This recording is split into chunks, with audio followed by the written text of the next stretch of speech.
Good morning student. चलिए आज हम आपके गति एवं प्रचलन वाले पाठ से संबंधित है ना कंकाल तंत्र का अध्ययन करेंगे। तो सबसे पहले देखेंगे कि कंकाल तंत्र है क्या, इसका क्या कार्य होता है, इसकी संरचना कैसी होती है, ये किन किन अस्थियों से मिलकर।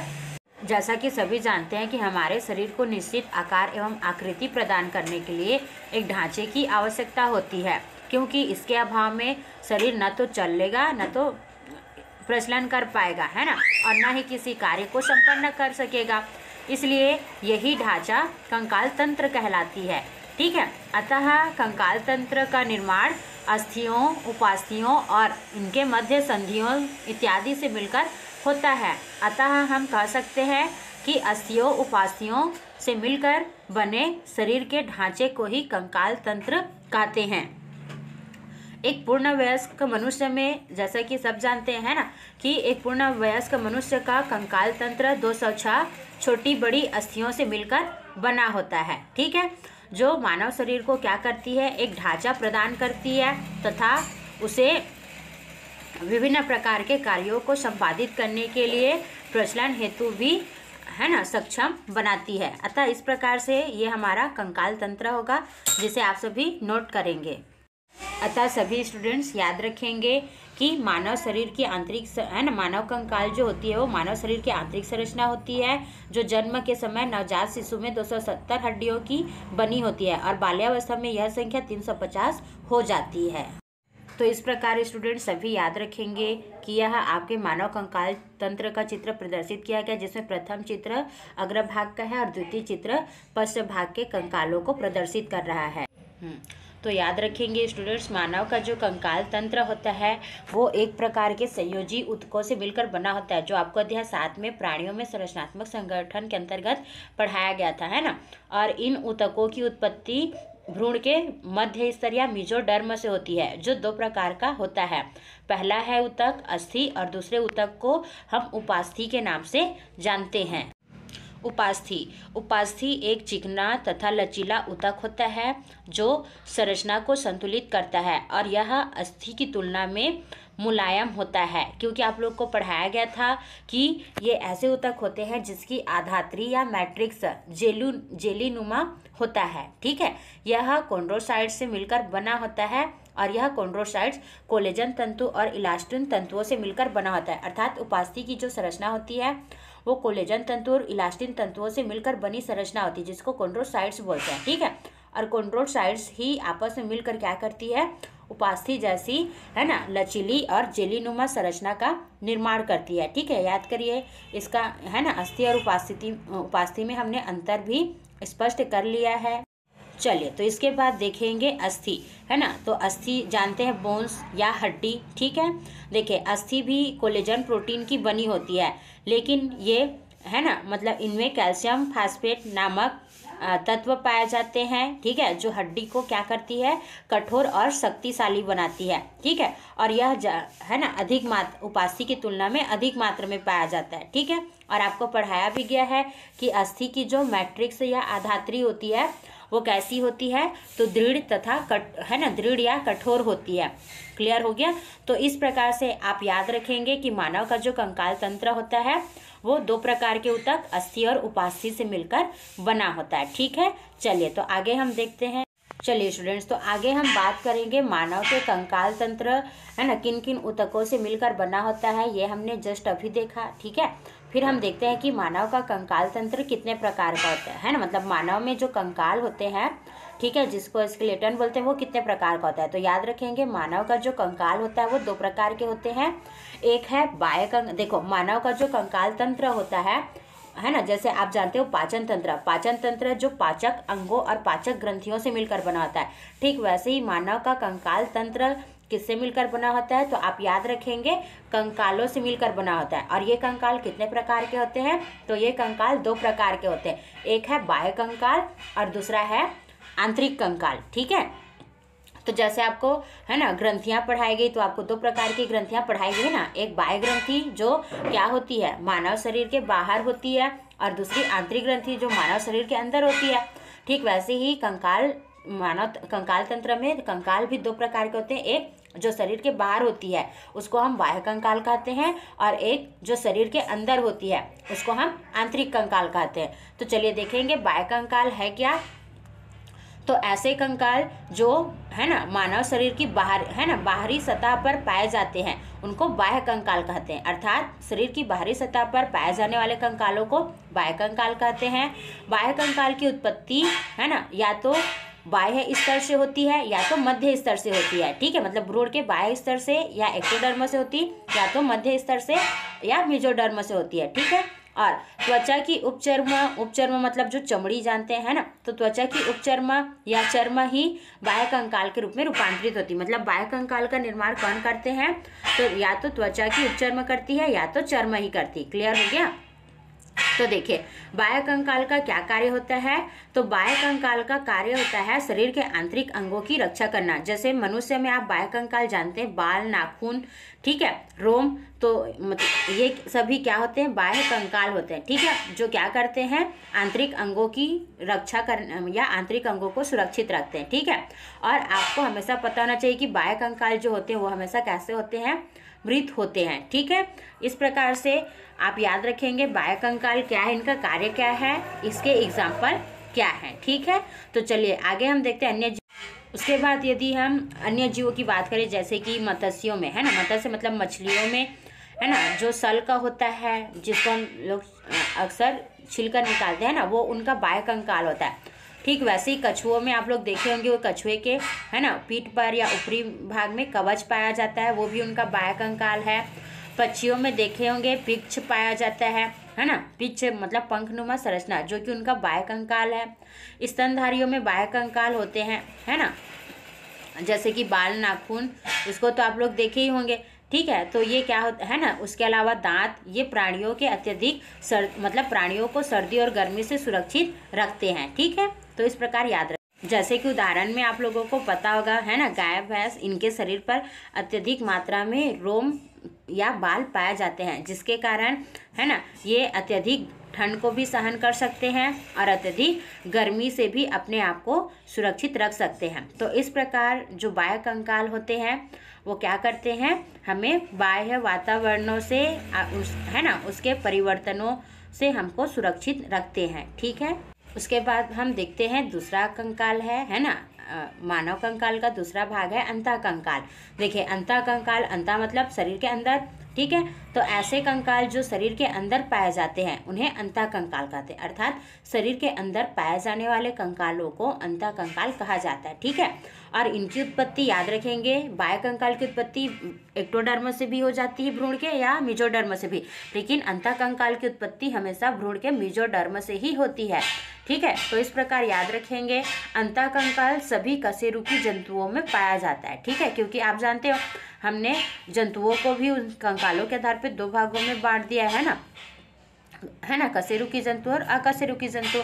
तो इस प्रकार से आप याद रखोगे कि जो अंतः कंकाल होता है वो समस्त कशेरुकियों प्राणियों का मुख्य है ना विशेषताएं होती है। ठीक है, अतः कशेरुकियों में जो शरीर का मुख्य ढांचा बनता है वो किनके द्वारा बनाया जाता है, अंतः कंकालों द्वारा, न कि बाह्य कंकाल द्वारा। ठीक है, तो याद रखेंगे अंतः कंकाल ही शरीर है ना कशेरुकियों या जीवों के मुख्य ढांचा को बनाने में जिम्मेदार होती। ठीक है, देखो अंतः कंकाल जो होता है वो पूरी तरह से मांसपेशियों से ढका रहता है ना। आप देखे होंगे जैसे कि आज के ही क्लास में आप लोग को बताया गया था। ठीक है, कि जब व्यक्ति को है ना मृत होते हैं तो उसके बाद उसको उसका दहन कराते हैं तो मांसपेशियां जलकर नष्ट हो जाती है और अंत में हमको क्या मिलता है ना, तो उनके कंकाल प्राप्त होते हैं। ठीक है, तो इस प्रकार से आप याद रखोगे कि प्रत्येक जीवों का जो कंकाल तंत्र होता है वो मांसपेशियों से ढका रहता है। अर्थात आंतरिक कंकाल जो होते हैं वो मांसपेशियों से ढके रहते हैं। ठीक है, इस प्रकार जो अंतः कंकाल होता है, ठीक है, उसको यदि हम उनकी संरचना की बात करें तो संरचनात्मक दृष्टि से अंतः कंकालों को दो भागों में बांटा गया है ना। हम पहले भी इसके पहले वर्णन कर चुके हैं कि अंतः कंकाल दो भाग है ना ऊतकों से मिलकर बना होता है, अस्थि और उपास्थि।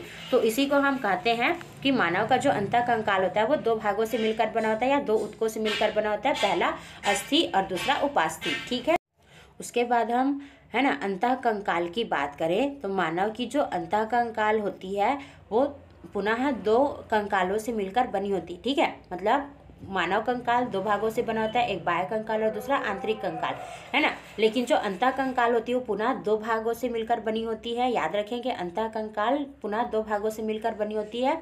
एक है अक्षीय कंकाल और दूसरा है उपाक्षीय या उपांगी या अनुबंधी कंकाल। ठीक है, अक्षीय कंकाल या एक्सियल स्केलेटन, ठीक है, और दूसरा अनुबंधी कंकाल या उपांगी कंकाल या एपेंडिकुलर स्केलेटन। ठीक है, देखिए अक्षीय कंकाल किसको कहेंगे, तो ऐसे कंकाल, है ना, जिसके द्वारा मानव कंकाल के मुख्य अक्ष का निर्माण होता है या जो मुख्य अक्ष का निर्माण करती है उसे अक्षीय कंकाल कहते हैं। अर्थात जिसमें शरीर के दीर्घ एवं लंबे, है ना, मतलब जो शरीर के दीर्घ एवं लंबे अक्ष में विद्यमान अस्थियों को हम लोग अक्षीय कंकाल कहते हैं ना। और इसके अंतर्गत है ना कौन कौन सी अस्थि आती है, तो याद रखेंगे, पहला कपाल या खोपड़ी, दूसरा कशेरुकदंड, तीसरा पसलियाँ, ठीक है, और चौथा है कंठिका। ठीक है, तो इस प्रकार से आप याद रखोगे, अभी इसको पढ़ेंगे। तो अभी एक एक करके इन अस्थियों को हम बारी बारी से पढ़ेंगे। ठीक है, तो चलिए उसके बाद दूसरा है उपांगी या अनुबंधी कंकाल। देखिए इसमें क्या होती है, ये अस्थियां जो होती हैं वो मुख्य अक्ष या अक्षीय कंकाल पर ऊपर और नीचे की शाखाओं तथा उनकी मेखलाएं होती हैं। ठीक है, अर्थात ये अक्षीय कंकालों के, है ना, अक्षीय कंकालों पर सधे कंकाल होते हैं। ठीक है, इसके अतिरिक्त प्रत्येक कान के मध्य भाग में भी 3 छोटी छोटी अस्थियां होती, जो कि हमारी, मतलब हमारा जो कान होता है वो क्या होती है, 3 छोटी छोटी अस्थियों से मिलकर बनी होती है। ठीक है, तो इस प्रकार से ये अनुबंधी कंकाल होते हैं। ठीक है, तो इसको आप लोग अच्छे से याद रखेंगे। मैं एक बार और क्लियर करा देती हूँ। मानव का जो कंकाल तंत्र होता है उसमें 2 कंकाल पाए जाते हैं, एक अक्षीय कंकाल और दूसरा अनुबंधी कंकाल। अक्षीय कंकाल में केवल आपके खोपड़ी, मेरुदंड, पसलियाँ और कंठिका की अस्थियाँ आती हैं। ठीक है, उसके अलावा अनुबंधी कंकाल में आपके, है ना, मेखलाएं और पाद अस्थियाँ आती है। ठीक है, चलिए तो आगे हम देखेंगे मानव का अक्षीय कंकाल, है ना। तो अभी आप लोग को बताया गया अक्षीय कंकाल में हम सर्वप्रथम या पहला कंकाल पढ़ेंगे खोपड़ी। ठीक है, देखिए खोपड़ी वास्तव में है क्या, तो देखो सबसे पहले आप याद रखना कि मानव की जो अक्षीय कंकाल होती है, चाहे हम मतलब पूरे मेरुदंड, खोपड़ी और पसलियाँ तथा हायड नामक अस्थि को मिलाकर मानव की जो अक्षीय कंकाल होती है वो कुल अस्थि, मतलब 80 206 में से 80 अस्थियों से मिलकर बनी होती। ठीक है, क्लियर हो गया। तो याद रखेंगे अक्षीय कंकालों में अस्थियों की संख्या कितनी होती है, 80 होती है। क्लियर है ना सभी को। आप देखो इसमें सबसे पहला कंकाल है खोपड़ी। तो चलिए देखते हैं खोपड़ी कौन सी अस्थि होती है। ठीक है, उसके बाद फिर मैं आगे आपको बताती हूँ। देखिए तो मानव की जो खोपड़ी होती है वो कुल 29 अस्थियों से मिलकर बनी होती है। ठीक है, यहाँ पर लिखा है 22 अस्थियाँ, लेकिन याद रखेंगे वो कुल, है ना, वहाँ पर प्रिंटिंग मिस्टेक है। आप लोग याद रखेंगे कि मानव कंकाल में, मतलब खोपड़ी में अस्थियों की कुल संख्या 29 होती है। कितनी होती है, 29 होती है। क्लियर हो गया। अब देखो यह निम्नलिखित भागों में देखो बटा होता है, मतलब जो 29 अस्थियाँ होती है वो अलग अलग भागों में अलग अलग प्रकार से पाई जाती है। जैसे कि आप ऊपर में देख सकते हैं ना, ऊपर वाले डायग्राम में खोपड़ी का फर्स्ट पार्ट दिखाया गया है जिसमें लिखा है क्रेनियल, है ना, और क्रेनियल मतलब कपाल अस्थि, हिंदी में उसको हम कपाल अस्थि बोलते हैं। ठीक है, और इसमें मतलब जो क्रेनियल होती है उसमें कुल कितनी अस्थि होती है, तो 29 में से 8 अस्थियाँ क्रेनियल अस्थि होती। क्लियर हो गया। देख लीजिए ऊपर वाले डायग्राम में, जिसमें 8 में से एक होता है फ्रंटल, फ्रंटल मतलब सामने वाला माथे का। ठीक है, एक स्फिनाइड जो माथे के जस्ट बगल वाली अस्थि होती है, एक एथमॉइड होती है। क्लियर हो गया, अर्थात हमारी जो जिस पर आंखें धसी होती उसको एथमॉइड अस्थि बोलते हैं। उसके बाद पैराइटल, पैराइटल मतलब हमारा जस्ट माथे का बाद वाला भाग। ठीक है, और एक है टेम्पोरल, टेम्पोरल मतलब ये कान के पास वाली अस्थियां होती है, और ऑक्सीपिटल, ऑक्सीपिटल मतलब कान के जस्ट पीछे वाली अस्थियां। तो इस प्रकार से मतलब 2 टेम्पोरल, 2 पैराइटल और बाकी की जो अस्थियां होती है वो एक एक की संख्या में पाई जाती। ठीक है, तो इनको हम क्रेनियल अस्थि या कपाल अस्थि कहते हैं। ठीक है, उसके अलावा दूसरा है ना फेसियल बोन, फेसियल बोन मतलब चेहरे की अस्थियां, है ना। तो चेहरे में कुल कितनी अस्थियां होती है, तो याद रखेंगे 29 में से 8 अस्थियां क्रेनियल में और 14 अस्थियां फेसियल में। ठीक है, तो फेस में हमारी 14 अस्थियां होती है। ठीक है, जिसमें से 2 नेजल मतलब नाक में, ठीक है, 2 लैक्राइमल मतलब नाक के जस्ट ऊपर, ठीक है। उसके बाद क्या होता है, 2 है ना इंफीरियर नेजल है ना कॉन्केटा, ठीक है, तो ये नाक के पास ही पाई जाती है। उसके बाद है एक पैलेटिन, ठीक है, पैलेटिन भी जस्ट नाक के ऊपर वाले भाग में पाई जाती है। उसके बाद जाइगमेटिक जो कि क्या होती है हमारे गाल के जस्ट ऊपर वाले भाग में पाई जाती, ठीक है। चलिए उसके बाद अगला है मैक्सिला जो कि 2 की संख्या में और इस प्रकार 2 मतलब एक मैंडिबल होते हैं, है ना। मैक्सिला मतलब जस्ट जबड़े के ऊपर वाली अस्थि, है ना। उसके बाद एक मैंडिबल होते हैं जिसको जबड़े की अस्थियाँ कहते हैं, ठीक है। और एक होता है वोमर, क्लियर हो गया, जो हमारे नाक के पास ही जस्ट होता है, ठीक है। तो इस प्रकार से याद रखेंगे, ये कुल 14 फेशियल बोन्स होती हैं। समझ में आई सभी को, ठीक है। तो चलिए उसके बाद आगे देखेंगे, है ना। इतना पढ़ने के बाद आप लोग याद रखेंगे हमारा अगला, है ना, कर्णास्थियाँ होती है ना। 8 क्रेनियल, 14 फेशियल, उसके बाद 6 कर्णास्थियाँ, है ना। चूंकि आप जानते हैं कि हमारे 2 कान होते हैं, एक कान में 3 अस्थि और एक कान में 3 अस्थि, तो कुल कितने हो गए, 6 कर्णास्थियाँ होती है, ठीक है। तो इतना आप लोग याद रखेंगे, क्लियर हो गया। तो कितनी कर्णास्थियाँ होती है, 6 कर्णास्थियाँ होती है, ठीक है। तो इसमें तीनों कर्णास्थियों का नाम होता है, एक मेलियस, दूसरा इंकस, तीसरा स्टेपिस।